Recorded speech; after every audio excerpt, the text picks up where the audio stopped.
इस आदमी को भरे बाजार में कुत्ते की मौत मारनी चाहिए, क्योंकि ये इंसान नहीं, एक जानवर है। ये एक सीरियल किलर है जो लोगों को सिर्फ मजे के लिए मारता है। हर रात ये दरिंदा सुनसान रास्तों पर घात लगाकर किसी भी आने जाने वाले को बेहद बेरहमी से मार देता है। यहाँ तक कि जब इसे अदालत में कटघरे में खड़ा किया गया, तब भी इसने कानून को कूड़े से ज्यादा कुछ नहीं समझा। लेकिन इस दुनिया में हर चीज का एक अंजाम होता है। इस बार इस कातिल ने गलती से एक ऐसे इंसान से पंगा ले लिया जो खुद मौत का दूसरा नाम है। वो कोई और नहीं बल्कि डोंग ली है, कोरिया की अंडरवर्ल्ड में जिसका नाम सुनते ही बड़े बड़े गैंग कांप उठते हैं। अब सवाल ये है, जब ये सीरियल किलर खुद मौत से टकराएगा तो उसे कितनी भारी कीमत चुकानी पड़ेगी। चलिए फिल्मेरा के साथ पूरी फिल्म देखते हैं। यकीन मानो फिल्म जबरदस्त और सुपर एंटरटेनिंग है। कहानी शुरू होती है एक ठंडे और बेरहम चेहरे वाले युवक से जो कार चला रहा होता है। यही है वो सीरियल किलर जिसकी बात हम अब तक कर रहे थे। असल में वो एक सुनसान सड़क पर अपने शिकार का पीछा कर रहा होता है। वो जानबूझकर आगे चल रही कार को पीछे से टक्कर मार देता है। उसका मकसद साफ होता है, झगड़ा खड़ा करना और शिकार को कार से बाहर निकलने पर मजबूर करना। सामने वाला बुजुर्ग आदमी गुस्से में उसे गालियां देने लगता है, बिना ये जाने कि उसकी जिंदगी यहीं खत्म होने वाली है। और यहीं से कातिल अपनी खूनी चाल चल देता है। वो हत्यारा उस बुजुर्ग आदमी को बेहद बेरहमी से मार डालता है। वो लगातार चाकू से हमला करके उसे इतनी बुरी हालत में छोड़ देता है कि वो इंसान बच ही नहीं पाता। जानकारी के अनुसार ये उस सीरियल किलर द्वारा किया गया 20वां मर्डर था। अगले दिन कोरिया की पुलिस घटना स्थल पर पहुंचती है। लाश की हालत देखकर सभी पुलिसकर्मी हैरान और परेशान हो जाते हैं, क्योंकि रिसेंट के सभी मर्डर एक ही तरीके से किए गए थे। हर बार हत्यारा पीड़ित की कार को पीछे से टक्कर मारता है, फिर मौका पाकर बेरहमी से हत्या कर देता है। इंस्पेक्टर किम इन केसों से पूरी तरह थक चुका है। कई महीनों से कोरियन पुलिस कोई ठोस नतीजा नहीं निकाल पाई है, जबकि सीरियल किलर अब भी कानून की पकड़ से बाहर घूम रहा है। जांच के बाद किम अपने सीनियर्स को बताता है कि ये बिल्कुल साफ तौर पर एक सीरियल किलर है जो बिना किसी वजह के मर्डर कर रहा है। लेकिन उसके सीनियर अधिकारी उसकी बात को गलत बता देते हैं। वो कहते हैं कोरिया में कोई सीरियल किलर नहीं है, तुम लोग बस कल्पना कर रहे हो। उल्टा वो पुलिस टीम को नाकाम और बेकार बताकर डांट लगाते हैं और किम को इस केस की जांच से हटा दिया जाता है। उधर एक अलग ही हालात में हमारे डोंग ली अब पूरी तरह एक अंडरवर्ल्ड बॉस बन चुके हैं। डोंग ली की रोज की रूटीन में एक खास चीज शामिल है। वो हर सुबह बॉक्सिंग की प्रैक्टिस करता है,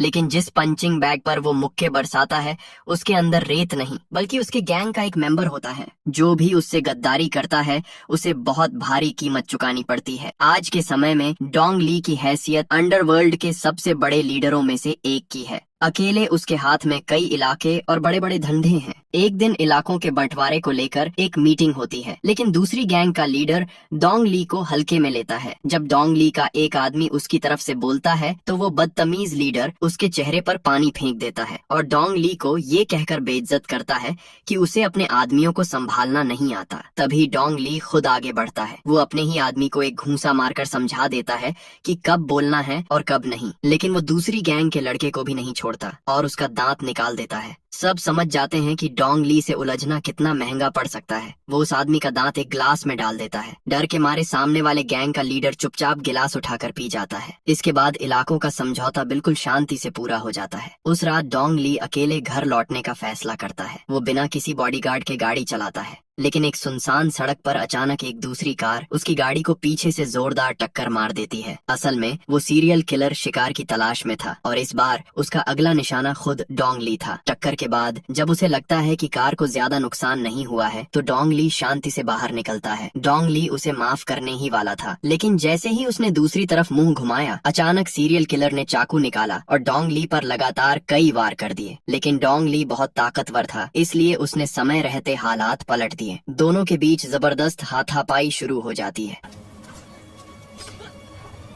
डोंग ली लगातार जोरदार हमले करता है और अंत में सीरियल किलर के सीने पर एक गहरी चोट पहुंचा देता है। स्थिति बिगड़ती देख सीरियल किलर तेजी से अपनी गाड़ी में बैठता है, डोंग ली को जोरदार टक्कर मारता है और मौके से भाग निकलता है। ऐसा लगता है कि अब सब खत्म हो गया, लेकिन समय रहते डोंग ली को अस्पताल पहुंचा दिया जाता है और उसकी जान बच जाती है। इधर डोंग ली के आदमियों को लगता है कि ये सब पहले वाले गैंग लीडर की साजिश है। गुस्से में वो लोग उसके इलाके में जाकर तोड़फोड़ मचा देते हैं। सच में ऐसे भाई पूरी तरह वफादार होते हैं। उधर सीरियल किलर की हालत काफी खराब हो जाती है। डोंग ली के वार से उसके सीने में गंभीर चोट लगी होती है। दर्द सहते हुए वो खुद ही अपने जख्मों को संभालने की कोशिश करता है। उसी समय एक बुजुर्ग आदमी गलती से वहाँ से गुजरता है और वो भी उस किलर का शिकार बन जाता है। अगले दिन डोंग ली की हालत काफी सुधर जाती है। वो अपने एक आदमी से कहता है कि कल का हमला उस पुराने गैंग लीडर ने नहीं करवाया, क्योंकि जिस शख्स से उसका सामना हुआ था उसकी लड़ने की स्टाइल किसी आम गुंडे जैसी नहीं थी। डोंग ली को उस आदमी के कार का नंबर याद था। वो तुरंत नंबर लिखता है और अपने आदमियों को जांच के लिए भेज देता है। जब पुलिस अफसर किम को ये खबर मिलती है कि एक अंडरवर्ल्ड डॉन पर चाकू से हमला हुआ है तो वो काफी हैरान हो जाता है। वो सीधे डोंग ली से मिलने जाता है ताकि घटना की जानकारी और बयान ले सके, लेकिन डोंग ली एक भी सुराग देने से मना कर देता है। उसका मानना है कि कोरियन पुलिस बस नाम की है, काम की नहीं। इससे किम और भी ज्यादा नाराज हो जाता है और खुद ही जांच शुरू करने का फैसला करता है। जब वो डोंग ली की कार देखता है तो पाता है कि कार का पिछला हिस्सा बुरी तरह टूटा हुआ है। यहीं से उसे पूरा यकीन हो जाता है कि ये सब किसी सीरियल किलर का ही काम है। दूसरी तरफ अंडरवर्ल्ड का डॉन होते हुए भी एक सड़क छाप गुंडे से हमला झेलना डोंग ली की इज्जत को काफी नुकसान पहुंचा चुका होता है। इतना ही नहीं, पहले वाला गैंग लीडर खुद डोंग ली के पास आकर शिकायत करता है। वो कहता है कि तुम्हारे लोगों ने मेरे इलाके में गलतफहमी में तोड़ फोड़ की है, इसका हर्जाना तुम्हें देना होगा। वो डोंग ली का मजाक उड़ाते हुए कहता है, अगर मैं इतना बड़ा डॉन होता और मेरे साथ ऐसा होता तो मैं तो शर्म से खुदकुशी कर लेता। ये सुनकर डोंग ली अंदर ही अंदर उबल रहा होता है, लेकिन हालात बिगड़ने से बचाने के लिए वो खामोशी से सब सह लेता है। उधर किम अपने सीनियर अफसर से इजाजत मांगता है कि डोंग ली को हिरासत में लेकर पूछताछ की जाए। उसका मानना है कि यही एक तरीका है जिससे सीरियल किलर तक जल्दी पहुंचा जा सकता है, लेकिन उसका सीनियर इस प्रस्ताव को सीधे ठुकरा देता है, क्योंकि असल में वो चुपचाप डोंग ली के साथ गलत धंधों में शामिल है। अब किम अकेला पड़ चुका है और दूसरी तरफ सीरियल किलर अब भी खुलेआम घूम रहा है। अब सीरियल किलर फिर से रात के शिकार पर निकल चुका है। इस बार एक सुनसान सड़क पर उसका शिकार बनता है। एक ट्रक ड्राइवर अंकल जो माल लोड होने का इंतजार कर रहे होते हैं, और इस तरह एक और बेगुनाह इंसान बिना वजह मार दिया जाता है। जब किलर ट्रक के अंदर चढ़ता है तो वहाँ उसे एक जन्मदिन का केक पहले से रखा हुआ मिलता है। असल में वो बदकिस्मत ड्राइवर घर लौटकर अपनी बेटी का जन्मदिन मनाने वाला था, लेकिन किस्मत को कुछ और ही मंजूर था। सीरियल किलर केक खोलकर उसे बेहद बेरहमी से खाने लगता है। इसी दौरान ट्रक के अंदर एक और आदमी मौजूद होता है। किलर उसकी तरफ देखता है और चेहरे पर खौफनाक मुस्कान आ जाती है। अब उस आदमी का अंजाम क्या हुआ होगा ये तो सब समझ ही सकते हैं। किलर उसे भी मार देता है और भागते समय उसका चाकू गलती से सड़क किनारे गिर जाता है। अगले दिन डोंग ली एक महिला आर्टिस्ट से सीरियल किलर का चेहरा बनवाता है। वाकई उसकी कला कमाल की होती है। तस्वीर हाथ में लेकर डोंग ली अपने आदमियों को हर जगह छानबीन के लिए भेज देता है, लेकिन दूसरी तरफ ये अफवाह फैल चुकी होती है कि डोंग ली पर किसी ने जानलेवा हमला किया था। इसी वजह से उसकी इज्जत और रुतबा लगातार गिरता जा रहा होता है। कई बिजनेस पार्टनर उसके साथ मिलकर इन्वेस्टमेंट करने से पीछे हट जाते हैं। अगर यही हाल रहा तो डोंग ली का साम्राज्य ज्यादा दिनों तक टिक नहीं पाएगा। उसके आदमियों को सड़क किनारे वही चाकू मिल जाता है जो सीरियल किलर वारदात के बाद गिरा गया था। उस चाकू को देखकर डोंग ली का गुस्सा और भी भड़क उठता है और फिर अगले ही दिन डोंग ली और पुलिस अफसर किम एक समझौते पर पहुंचते हैं। दोनों मिलकर उस सीरियल किलर को किसी भी कीमत पर पकड़ने का फैसला करते हैं। डोंग ली सारे पुख्ता सबूत पुलिस को देने के लिए तैयार हो जाता है। अब एक तरफ है कानून और दूसरी तरफ अंडरवर्ल्ड की ताकत, और बीच में है एक दरिंदा। लेकिन एक शर्त भी होती है, जो भी पहले सीरियल किलर को पकड़ेगा उसे सजा देने का पूरा अधिकार होगा। किलर का स्केच मिलते ही किम अपने सभी साथियों को अलग अलग इलाकों में जांच के लिए भेज देता है, लेकिन सीरियल किलर पकड़े जाने से पहले ही डोंग ली एक और ज्यादा खतरनाक साजिश रच देता है। वो अपने आदमियों को सीरियल किलर का वही चाकू देता है और उसी से पहले वाले गैंग लीडर को मरवा देता है। उसका मकसद साफ होता है, एक तरफ अपना बिजनेस दुश्मन खत्म करना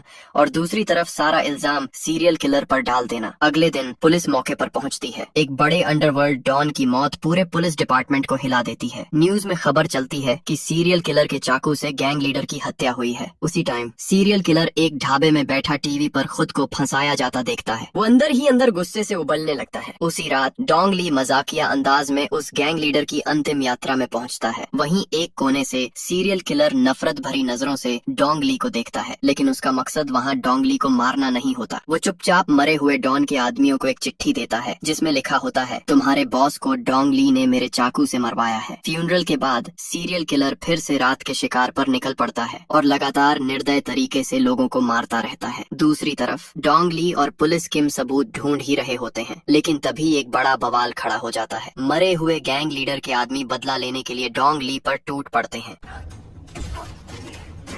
वो हर कीमत पर उसे मारना चाहते हैं। लेकिन डोंग ली कोई आम आदमी नहीं होता। वो अकेले ही 10-12 गुंडों को आसानी से लपेट लेता है। जो बदकिस्मत उसके मुक्के के सामने आता है वह सीधा जमीन पर गिर जाता है। कुछ ही देर में मरे हुए गैंग लीडर के सारे आदमी डोंग ली द्वारा पूरी तरह साफ कर दिए जाते हैं। उधर पुलिस अफसर किम एक और बदमाश से हाथापाई कर रहा होता है, लेकिन हालात ऐसे बन जाते हैं कि उससे गलती से उस बदमाश की जान चली जाती है। अगर ये बात बाहर आ जाए तो सीधा जेल और जिंदगी भर सलाखों के पीछे। लेकिन इस बार डोंग ली किम की मदद करता है और लाश को चुपचाप दफना दिया जाता है। अगले दिन किम के चेहरे पर चोट के निशान देखकर उसका सीनियर घबरा जाता है। फिर भी वो बिना देर किए किम को एक किडनैपिंग के केस की जांच पर भेज देता है। एक केस अभी पूरा भी नहीं हुआ था कि दूसरी मुसीबत सिर पर आ गिरी। लगातार दबाव और थकान से किम काफी परेशान हो चुका होता है। जांच के दौरान वो एक सुनसान गली के मुहाने पर खड़े एक संदिग्ध को देखता है और उसी पल उसे यकीन हो जाता है यही असली मास्टरमाइंड है। वो कोई और नहीं बल्कि वही सीरियल किलर होता है। किम अपने 2 साथियों के साथ तुरंत उसके पीछे भागता है, लेकिन कुछ ही दूर जाकर वो उसे नजरों से खो देते हैं। इस नाकामी से किम बेहद डिमोटिवेट हो जाता है। उसे लगता है कि वो किसी काम का नहीं है। जब वो थाने वापस पहुंचता है तो एक महिला कांस्टेबल उसके हाथ में एक अहम सुराग देती है। वो बताती है हत्या की जगह से उंगलियों के निशान यानी फिंगरप्रिंट्स निकाले गए हैं और उन्हीं फिंगरप्रिंट्स के आधार पर किम अब सीरियल किलर तक पहुंचने के और करीब आ चुका होता है। आखिरकार किम उस आदमी के ठिकाने तक पहुंच ही जाता है, लेकिन वहाँ का नजारा देखकर वो खुद भी चौंक जाता है। वो जगह किसी टूटी फूटी बस्ती से कम नहीं थी। किम घर की तलाशी लेता है और तभी उसकी नजर एक परिवार की तस्वीर पर पड़ती है। वो तुरंत उस सुराग को निकालता है जो पहले डोंग ली ने भेजा था और उस तस्वीर वाले आदमी से मैच करता है। नतीजा 100% मैच। अब कोई शक नहीं बचता। किम तुरंत सीरियल किलर मिल जाने की वॉइस रिकॉर्डिंग डोंग ली को भेजता है। रिकॉर्डिंग सुनते ही डोंग ली पक्के यकीन से कहता है हाँ यही वो हरामी है। यहीं से फिल्म अपने क्लाइमेक्स की ओर तेजी से बढ़ने लगती है। उसी रात डोंग ली अपने सारे आदमियों को फिर से इकट्ठा करता है। हर आदमी के हाथ में सीरियल किलर की एक एक तस्वीर होती है। आदेश साफ होता है ढूंढो और जिंदा पकड़ो, और जो इस मिशन को सफलता से पूरा करेगा उसे डोंग ली की तरफ से इनाम मिलेगा। अब सवाल ये था जब उस शैतान की पहचान सबके सामने आ चुकी है तो उसका अंजाम आखिर होगा कैसा। डोंग ली के आदमी शहर के हर कोने कोने में फैल जाते हैं। 60,000 से ज्यादा किराए के कमरे, हजारों संदिग्ध जगहें, पूरी बस्ती, सब कुछ छान मारा जाता है। लेकिन हैरानी की बात ये थी कि इतनी खोजबीन के बाद भी सीरियल किलर कहीं नहीं मिलता। मगर जैसा कहा जाता है हर चीज का एक वक्त होता है और उसका वक्त अब धीरे धीरे करीब आ रहा था। अगले दिन डोंग ली सड़क किनारे अपनी गाड़ी का इंतजार कर रहा होता है। तभी उसकी नजर एक कॉलेज की लड़की पर पड़ती है जो तेज बारिश में भीग रही होती है। डोंग ली एक पल भी नहीं सोचता और चुपचाप अपनी छतरी उस लड़की को दे देता है। बाहर से भले ही वो डरावना लगता हो, लेकिन अंदर से उसका दिल काफी नरम होता है। उसी समय किम वहाँ पहुँचता है और लड़की से कहता है इस आदमी से दूर रहो, ये एक अंडरवर्ल्ड डॉन है। लड़की डोंग ली को देखती है और हंसते हुए कहती है डॉन से ज्यादा तो ये बॉडीगार्ड जैसे लगते हैं। ये सुनकर डोंग ली खुद भी हंसी रोक नहीं पाता। थोड़ी देर बाद वो लड़की डोंग ली को धन्यवाद कहकर बस में बैठ जाती है और घर चली जाती है। उसी रात डोंग ली और सारे भाई लोग जमकर खाते पीते हैं। इतनी मस्ती होती है कि किम और उसके दोनों साथी ये तक भूल जाते हैं कि वो पुलिस वाले हैं। लेकिन खुशी का ये माहौल ज्यादा देर तक नहीं टिकता। अचानक टीवी न्यूज पर ब्रेकिंग खबर चलती है, आज फिर एक हत्या हुई है और मरने वाली कोई और नहीं, वही कॉलेज की लड़की जिसे दोपहर में डोंग ली ने छतरी दी थी। रिपोर्टर बताता है उस लड़की के पेट में 10 से ज्यादा बार चाकू घोंपा गया था। ये सुनते ही डोंग ली और किम दोनों का खून खौल उठता है। डोंग ली तुरंत अपने सारे आदमियों को ऑर्डर देता है कि आज ही उस कमीने को ढूंढो, क्योंकि उसने अभी अभी मर्डर की है, वो ज्यादा दूर नहीं गया होगा। लेकिन शहर की सड़कें लोगों से भरी हुई थीं, ऐसी भीड़ में उसे ढूंढना लगभग नामुमकिन था। इसके बाद डोंग ली और उसके आदमी एक सुनसान सड़क पर घात लगाकर खड़े हो जाते हैं। लेकिन सीरियल किलर को पहले ही एहसास हो जाता है कि उसे ट्रैक किया जा रहा है। वो पूरा एक्सीलेटर दबाता है और तेज रफ्तार में भाग निकलता है। डोंग ली और किम तुरंत पीछे लग जाते हैं। ये पीछा इतना खतरनाक होता है कि कुछ ही देर में 3 गाड़ियां आपस में जोरदार टक्कर मारती हैं।